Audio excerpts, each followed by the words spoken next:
Hello friends, welcome to my TET class. Friends, आज हम देखेंगे मैथ्स और मैथ्स में हम देख रहे हैं प्रतिशत की एक वीडियो मैं आपको कल दे चुकी थी। आज मैं इसकी दूसरी वीडियो देखूंगी। पिछली वीडियो में हमने देखा था कि संख्या को प्रतिशत में कैसे बनाते हैं और प्रतिशत को संख्या में कैसे बनाते हैं। अब उससे रिलेटेड प्रश्न है। यहाँ पे हम प्रतिशत वृद्धि को देखेंगे और प्रतिशत कमी को देखेंगे कि वो कैसे प्रश्नों को निकाले जाते हैं। पहले हम उसको एक बार समझ लेते हैं। देखिए, प्रतिशत क्या है। प्रतिशत अपने आप में एक पूर्ण संख्या है जो 100 के रूप में हम दिखाते हैं। ये देखिए आपका क्या है, प्रतिशत 100 है। अब इसी में बढ़ोतरी होती है या कमी होती है, इसी 100 में उसका सारा खेल चलता है। जैसे हम कहें कि इस 100 में 10% की वृद्धि हो गई, 10% की वृद्धि हुई, वृद्धि से प्लस पॉइंट में आप दिखा सकते हैं। तो अब टोटल वो कितना हुआ, वो टोटल आपका 110 हो गया। 10% वृद्धि और 100, क्योंकि वृद्धि किसमें होगी, इसी 100 में होगी। इसका 10% कर दे तो यहाँ आपका हो जाएगा 110%। अगर हम वही कहें कि हमने 20% की वृद्धि हो गई है, वृद्धि तो कितने की वृद्धि हुई, टोटल 120%। यानी कि जो आप सवाल अब निकालेंगे वो 120% पर निकालेंगे।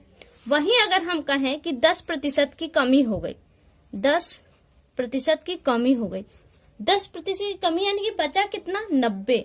अब आपको जो भी सवाल लगाना होगा वो 90 पे लगाएंगे, 90% पर।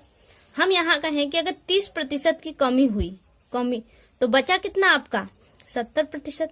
आपका जो सवाल चलेगा वो 70%। ये जो देख रहे हैं आप 70, 110, 120 और 90, इसी से आपके सवाल लगेंगे। और 100 हमेशा आपका उस सवाल में रहेगा जो आपके हेल्पर के रूप में आपको हमेशा साथ देगा। अब देखिए हम सवाल लगाते हैं इस पर।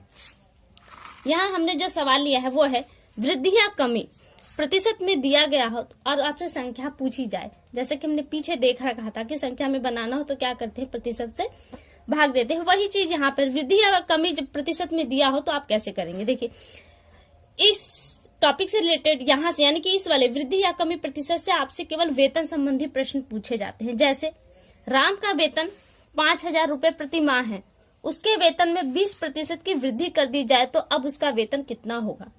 राम का वेतन कितना है, 5,000। ये 5,000 क्या है, अपने आप में 100 है, प्लस कह रहा है 20% की वृद्धि हो गई, हुआ कितना, 120%। आप देखिए लगाते कैसे हैं। ये 5,000 क्या है, आपका मूल वेतन है। अगर हम इसे 100 से भाग दे दे तो हमें 1% की वैल्यू मिलेगी और उस 1% में हमको पूछा कितने का है, 120 का है, क्योंकि 20% की वृद्धि हो गई। तो अब बोला है कि टोटल कितना हुआ, 120 की पूछी। अब हम 120 का इसमें गुणा कर देंगे, हमारा आंसर निकल जाएगा। बस यही इतना प्रोसेस आपको अपनाना है।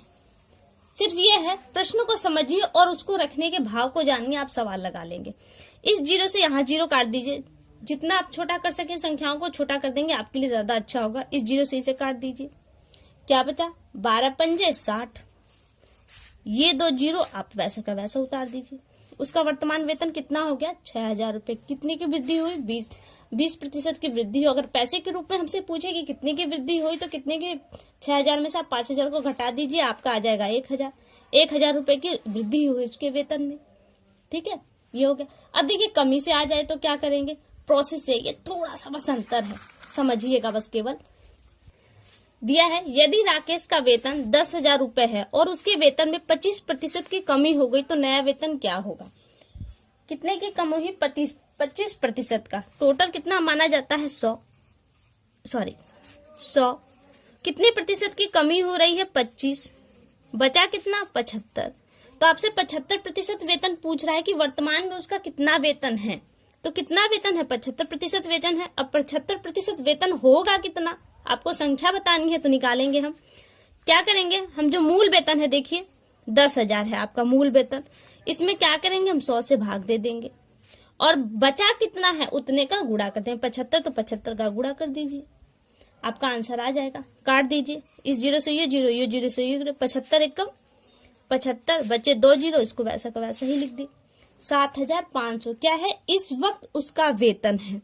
पहले कितना था, 10,000 और इस वक्त कितना है, 7,500। अगर यही प्रश्न पूछ दे कि अब उसका वेतन है, मतलब घटा कितना है, तो 75, अब घटा कितना, तो आप 10,000 में से इसको माइनस कर देंगे तो उसके वेतन में कितने की कमी हुई है वो आपको मिल जाएगा। और यहाँ पे ये आपका हो गया आंसर। ये तो देखिए हमने देखा जब प्रतिशत में दिया गया हो, क्या आपका कमी या वृद्धि प्रतिशत में दिया गया हो तो आपने यहां से निकाल लिया, लेकिन जब संख्याओं में दिया गया हो तो कैसे निकालेंगे? देखिए यहाँ पे देखते हैं, यहाँ पे है वृद्धि या कमी जब संख्या में दिया गया हो तो आप कैसे निकालेंगे? इसके लिए आपको सूत्र याद करना पड़ेगा, और जो वृद्धि या कमी है वो उसके प्रारंभिक मान पर ही निकलेगा। जैसे प्रतिशत का सूत्र, पहले यहाँ पे ये दो सूत्र हैं, आपको ये देख लीजिए। प्रतिशत अगर वृद्धि होती है तो कुल वृद्धि, कितनी वृद्धि हुई है उस वृद्धि को यहाँ रखेंगे और प्रारंभिक मान उसका क्या है वो रखेंगे और इंटू 100, ठीक। और कमी होती है तो कुल कमी बटे में प्रारंभिक मान गुणित्ते में 100, हमको ये बताना है। अब देखिए प्रतिशत में पूछा जाता है, अभी आपसे नीचे प्रतिशत में पूछा गया तो आपने क्या किया, 100 का भाग दिया, लेकिन यहाँ क्या दे रहा है, आपको क्या करना है, कुल संख्या में आपको दिखाना है, इसलिए हम क्या करेंगे, 100 का गुणा करेंगे।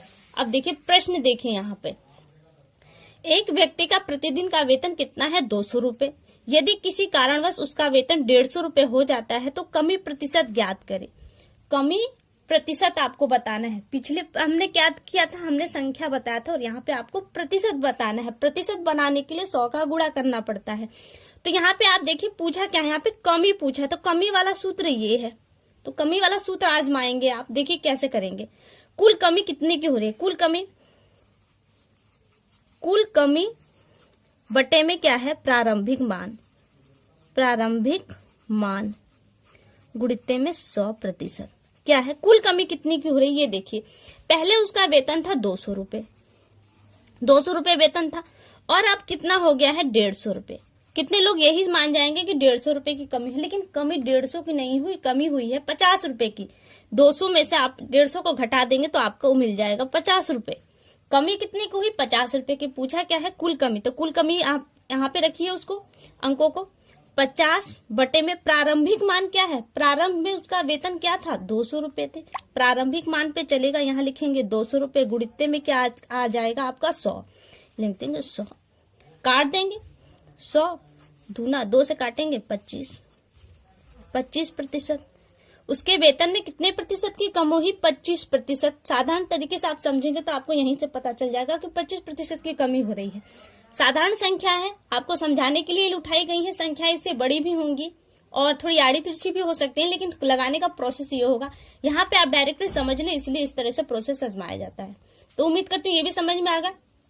कमी पूछे तो कितनी की कमी हुई है, मूल प्रारंभिक मान में से जो दूसरा मान दिया उसको माइनस कर देंगे, आपको वृद्धि या कमी जो हुआ है वो मिल जाएगा। प्रारंभिक मान गुणित्ते 100 बटे में आपका आंसर आ जाएगा। अब देखिए यहाँ तो हमने कमी को देखा, अब वृद्धि होती है तो क्या करेंगे। वृद्धि दिया है, एक पेड़ पर 100 तोते हैं, 30 तोते और आ गए तो तोतों में होने वाली प्रतिशत वृद्धि क्या होगी। वृद्धि का सूत्र क्या है, कुल वृद्धि बटे में प्रारंभिक मान गुणित्ते 100, ये सूत्र हो गया। अब इस सूत्र पे रखिए कितना है, कुल वृद्धि कितनी हुई है। देखिए ऑलरेडी आपके 100 तोते पेड़ पर थे, अब इस पे 30 तोते और आ गए। 30 तोते हो कितने गए, 130 हो तो गए 130, लेकिन वृद्धि हुई कितने की है, 30 की। अगर यहाँ पर ये होता कि पेड़ पर पहले 100 तोते थे और अब इस वक्त पेड़ पर 130 तोते हैं तो आपको यहाँ से निकालना पड़ता, लेकिन यहाँ पे साफ साफ कह रहा है कि 30 तोते और बढ़े हैं। तो वृद्धि कितने की हुई, 30 की हुई है साफ साफ। तो यहाँ पे आप क्या करेंगे, 30 कर देंगे, बटे में प्रारंभिक मान क्या है आपका 100 है, 100 का गुणा कर देंगे इंटू 100, काट देंगे 100 से 100 कट गया, आया क्या आपका 30%। कितनी हुई, 30% तोतों की वृद्धि हुई, और ये आपका हो गया आंसर। कैसे, 100 का जितना भी अंक लेंगे वो उतना ही प्रतिशत होता है। अब 100 में 30 बढ़े हैं तो जायज सी बात है 30% बढ़े। सवाल को सरल करेंगे तो भी आपका आंसर यही आ रहा है। तो आप समझ सकते हैं कि कितना इजी पैटर्न है।